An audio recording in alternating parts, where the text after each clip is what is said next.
Welcome back.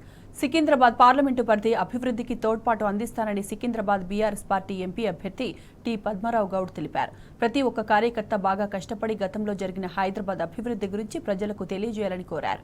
Parliament ఎన్నికల ప్రచారంలో భాగంగా జూబ్లీహిల్స్ నియోజకవర్గంలో బూత్ కమిటీ సభ్యులకు పత్రాలను అందజేసిన ఆయన ప్రస్తుత ఎంపీ కిషన్ రెడ్డి నియోజకవర్గ అభివృద్ధికి చేసింది శూన్యమన్నారు.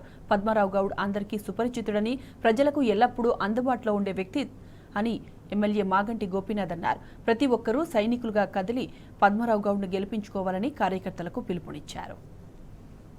అర్థం కాలేదు కానీ ఆయన ఫండ్స్ మాత్రం పెట్టలేదు.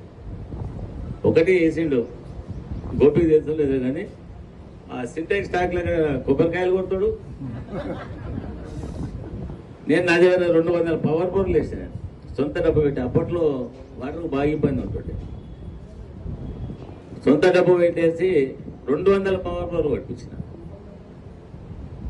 ఆ సింటెక్స్ ట్యాంక్ పెట్టాను. ఇప్పుడు కొత్తగా ఆయన ఏం లేవు, సింటెక్స్ ట్యాంక్ వస్తాడు, టెంకాయ కొడతాడు. ఆఖరికి ఆయన ఏంటంటే మొన్న మా సీతాపురం నుండి రైల్వే స్టేషన్లో లిఫ్ట్లకు ఇనాగ్రేషన్ చేసింది. అది జనరల్గా దేశమంతా పెట్టారు లిఫ్ట్లు. అంటే కొద్దిగా ఏజ్ ఉన్న వాళ్ళకు చదువు కాకుంటే లిఫ్ట్ ప్రొవిజన్ పెట్టేస్తే బాగుంటుంది. ఆయన చేసిన అభివృద్ధి మా దగ్గర మాత్రం కాదు. ఇంకోటి మర్చిపోయినా, ఒక 10,000 కోట్లు వెచ్చించండి మా దగ్గర. చేసినాక చేయలేదని ఎట్లా చెప్పాలి నేను కూడా. ఆ 10,000 కోట్లు దేనికి ఖర్చు పెట్టినట్టు మా దగ్గర అడగొట్టలో ఎంఆర్ఓ ఆఫీస్ ఉంది, ఓ రేకుల షెడ్ వేసింది. మళ్ళీ నాకే తృప్తి పడాలి కదా. అందరు 10,000 చేసినట్టు మొన్న వీళ్ళు అరే 10,000 ఏం చేసిండు, చేసిండేదో ఒక రేకుల షెడ్. మా మొత్తం మా సికింద్రాబాద్లో చేసిన ఒక రేకుల షెడ్, అడ్డగొట్ట ఎంఆర్ఓ ఆఫీస్ దగ్గర ఒక రేకుల షెడ్ వేసాడు. ఇక మళ్ళీ వీళ్ళ దగ్గర ఏం పెట్టినో ఇక వాళ్ళకే తెలవాలి. మా దగ్గర మాత్రం గది డెవలప్మెంట్ అంటే మంచికి ఎవరికే. కానీ రాజకీయాలలో ఇప్పుడు మీరు అందరు ఎమ్మెల్యేలు కాలేరు, అందరు కార్పొరేటర్లు కాలేరు, అందరు ఎంపీలు కాలేరు. కనీసం కార్యకర్త ఎదుర్కొంటే చాలా మంది దొరకదు అసలు.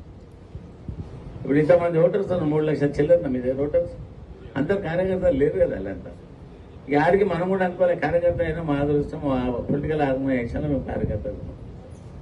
డెవలప్మెంట్ లేదు, బస్తీలలో కనిపించేది లేదు, శాసనసభ పర్యటనలు లేవు. ఇక ఒకటి మాత్రం జై శ్రీరామ్ అని పెట్టుకున్నారు. వీళ్ళు కూడా ఎంతమంది ఉన్నారో ఏమో జై శ్రీరామ్. ఇక దాని తప్ప ఏం లేదు. వ్యక్తిగా ఆయనకి ఏం లేదు. చెప్తే మోడీ పేరు చెప్పుకోవాలి, లేకుంటే రామన్ పేరు చెప్పుకోవాలి. మనం కూడా రామన్ పూజ చేస్తాం కదా, కానీ దేశం మొత్తం మీద పడి తిరుగుతాం. జై శ్రీరామ్ చేసిన ఇంట్లో మొత్తం పిల్లలు తల్లిదండ్రులు జన్మలు ఆ చిక్కుగట్లు పట్టుకొని ఇప్పుడు పడతారు. జనానికి అంటే 2 అవసరం కదమ్మా, ఇల్లుని కూడా చూడాలి కదా. ఇల్లుని చూడాలి, మన ఎంబడి ఉంటుందని చూడాలి. బస్తీలో మంచి చెడ్డ అయిందంటే వాళ్ళ చుట్టాలు వాళ్ళకంటే ముందు బస్తీ వాళ్ళు వస్తారు. ఆజుబాజు వాళ్ళే లోగా బస్తీ